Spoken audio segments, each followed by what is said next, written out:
తొలి దశలో గుర్తిస్తే చికిత్స వారం రోజులే అట. సాధారణ యాంటీబయాటిక్స్తోనే నయమవుతుందట.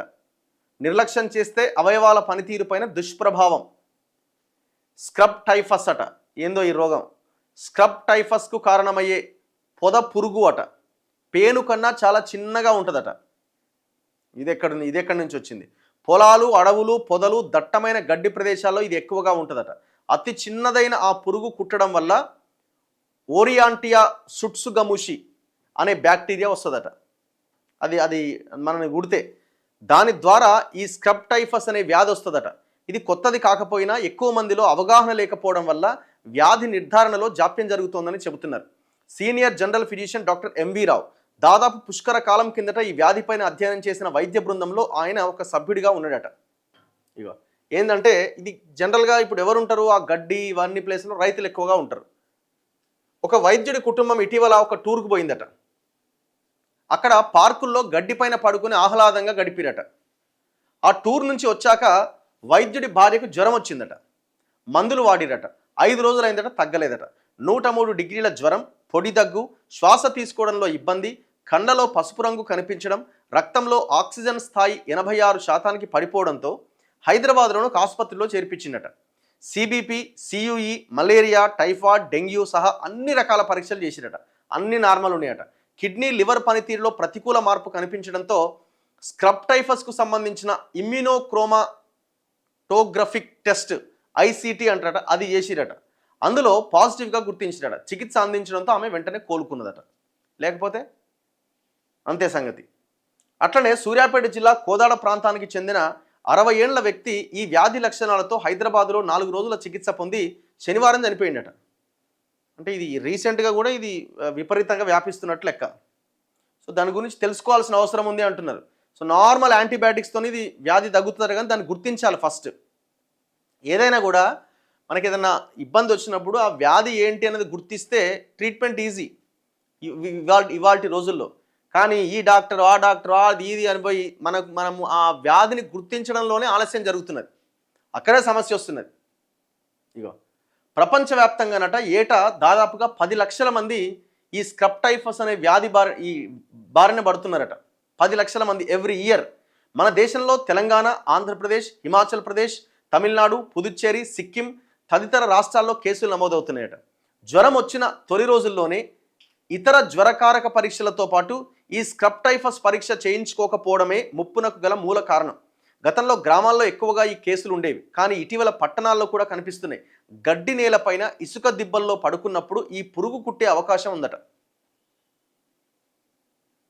అయితే ఏం జరుగుతుందట? సిగరెట్తో కాల్చినట్టుగా మచ్చ ఏర్పడుతుందట. అధిక జ్వరం, కండరాల నొప్పులు, తీవ్రమైన తలనొప్పి, దగ్గు, శ్వాస తీసుకోవడంలో ఇబ్బందులు, వాంతులు, బలహీనత వంటి సాధారణ లక్షణాలతోనే ఈ వ్యాధి మొదలవుతుందట. సకాలంలో గుర్తించకపోతే ప్రాణాంతకంగా మారుతుంది. అన్ని అవయవాల పనితీరును దెబ్బతీస్తుంది. కొద్ది మందిలో ఇది కుట్టిన దగ్గర సిగరెట్తో కాల్చితే ఎలా మచ్చబడుతుందో అలా ఏర్పడుతుందట. ఇక్కడి నుంచి బ్యాక్టీరియా లింఫ్ నోడ్స్కు వ్యాపిస్తుందట. ముఖ్యంగా తొడలు, బాహువులు, మెడ, జననేంద్రియ ప్రాంతాల్లో ఎక్కువగా ఈ మచ్చ కనిపిస్తుందట. కొద్ది మందిలో కనబడదట. అందుకే కొంత జాగ్రత్తగా ఉండాలన్నట. ఇగో ఎవరిలో ఈ జబ్బున్నట్టు గుర్తించాలి? జ్వరం గనక 3-4 రోజులైనా తగ్గకపోతే, ప్లేట్లెట్లు కూడా తగ్గితే, శ్వాస సమస్యలతో పాటు కళ్ళలో పసుపు రంగు ఏమైనా కనిపిస్తుంటే, తెల్ల రక్త కణాలు పెరిగితే, అండ్ బహుళ అవయవాల సమస్యలు ఏమైనా తలెత్తితే, అంటే ఎక్కువ అవయవాలు దెబ్బతిన్నట్టుగా కనబడితే.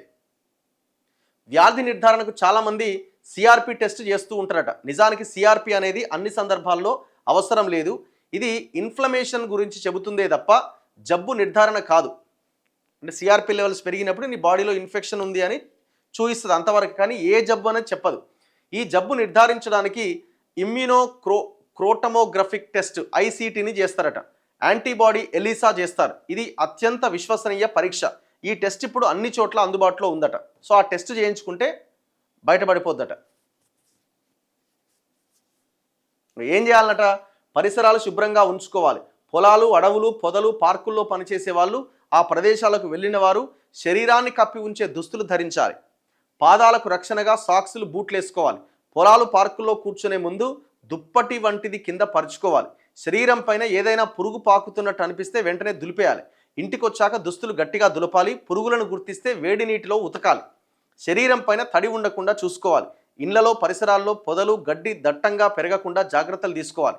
ఈ పురుగులు ఎలుకల శరీరానికి అతుక్కొని జీవించే అవకాశం ఉంటుందట. అందుకే ఇంట్లో ఎలుకలు లేకుండా చూసుకోవాలి. పెంపుడు జంతువులు బయట తిరిగి వస్తే వాటి శరీరంపై కూడా పురుగులు ఉన్నాయేమో పరిశీలించాలి. ఇవన్నీ ఉన్నాయన్నట్టుగా. ఇగో ఈ వ్యాధి కనుక వచ్చిందనుకోండి, వ్యాధి ముదిరిందనుకోండి, యాంటీబయాటిక్స్ పనిచేయవట, జ్వరం తగ్గదట.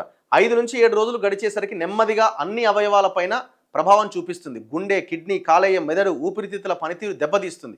ఊపిరి తీసుకోవడంలో ఉక్కిరి బిక్కిరి, శ్వాసకోశాల్లో నీరు చేరడం, రక్తపోటు పడిపోవడం, కిడ్నీలు కాలేయం పనిచేయడం, పనితీరు దెబ్బతింటదట.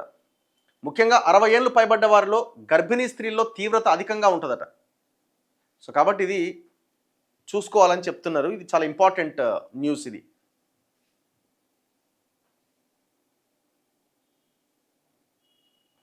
ఇక ఇవాళ అసెంబ్లీలో 10 గంటలకు మళ్ళీ అసెంబ్లీ స్టార్ట్ కాబోతున్నది.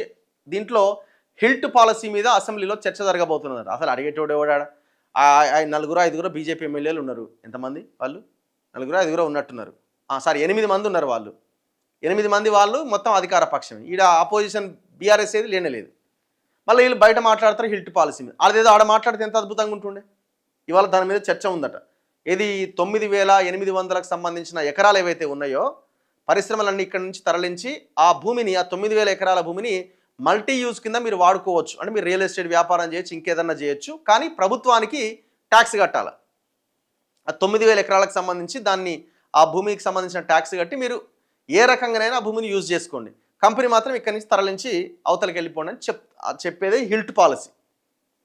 దీని మీద పెద్ద దుమారం రేగుతున్నది.